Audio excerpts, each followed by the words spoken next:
When we look at the ore grades that exist for uranium, we see that they range from a high of over 20% to as low as 0.007%. Of all the ore grades proven and inferred to exist, 30% of them are greater than 0.1% in purity, leaving 70% below the grade of 0.1%. Only one country, Canada, has proven reserves at a higher grade than 1%, while 11 countries have already entirely exhausted their uranium ores.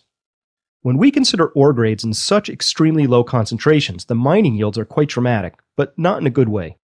Here's where 70% of the known uranium reserves lie, requiring that anywhere from 500 pounds to 10,000 pounds of ore body be removed and processed to obtain a single pound of the mineral, uranium oxide. Clearly, as with copper, we are slipping down a slope of declining ore concentrations for uranium, and it cannot be disputed that greater energy and cost is demanded at this end of the curve. Just in the sake of interest, France gets 90% of its electricity from nuclear power, but their uranium extraction peaked in the late 1980s, while the US passed its mining peak in the early 1980s.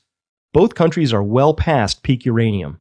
If uranium is the energy of the future lies somewhere outside of these two countries. In fact, this same general theme naturally applies to anything we humans set our attention to. Phosphorus, essential mineral for farming, fish in the oceans, and every single source of metal are all telling the same story. We are running out of high-grade materials. For most things, there is either already a shortage or one will soon arise within the next few decades. And even these assessments assume that sufficient energy exists, allowing us to dig as many mile-deep pits as we wish in our quest for the last low-grade ores. The story here is that we as a species, all over the globe, have already mined the richest ores, found the easiest energy sources, and farmed the richest soils. It is said that for every bushel of wheat taken to market, a bushel of topsoil is lost. In that sense, given that it takes hundreds of years to form a single inch of topsoil, it can be said that our farmers are actually mining the soil. We have taken several hundreds of millions of years of natural ore body and energy deposition, and thousands of years of soil creation, and largely burned through them in the few years since oil was discovered.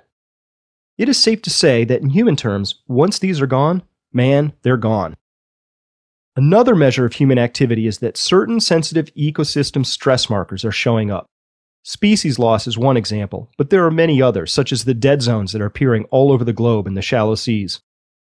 In fact, if one cares to look, there are red lights flashing all over our collective dashboard, ranging from species loss to oceanic depletion to aquifer depletion to topsoil loss, energy depletion, and so on. When I get even one red warning light on my dashboard, I pull right over to see what's wrong. So far, my sense is that the world is stepping on the gas pedal instead. And driving every single bit of this is simply this: 70 million new people arrive on the surface of the planet each year. This means that a stunning 50% increase in the number of humans clamoring for natural resources will have to be negotiated over the next 40 years. If we get clever about this, my sense is that we can do just fine. If we simply choose to grow, though, because that's what our money system requires, and that's the default position for our politicians, then it seems likely that we'll simply go faster until we hit a wall. The choice seems clear. Either we undertake voluntary change now, or we face involuntary change later. Now, back to the economy. Its primary assumption that the future will not just be bigger, but exponentially bigger than the present, is going to have to contend with this reality. I submit to you that these limits are going to play out in very real terms over the next 20 years.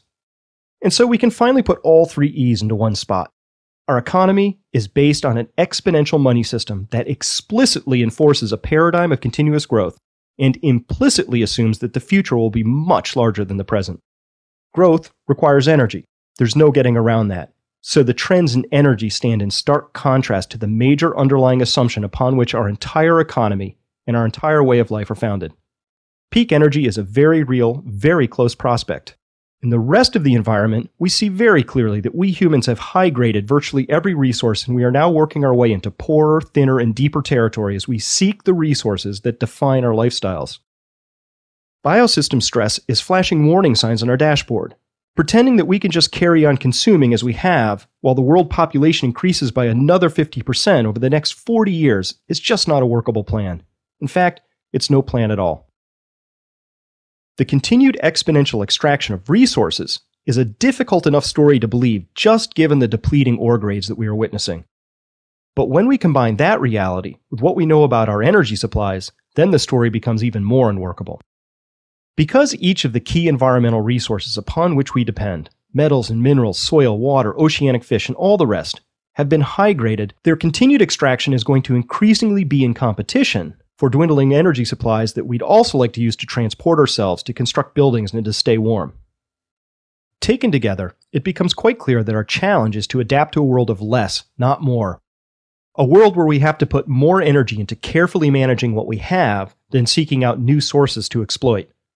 We have an economic system that must grow, coupled to an energy system that can't grow, both of which are linked to a world of rapidly depleting resources. Out of the 3 E's, this is the one that is going to be doing the changing, and you need to be ready for that. That's what this entire crash course has been about. Let me make this even simpler. I want to be sure to get this point across very clearly.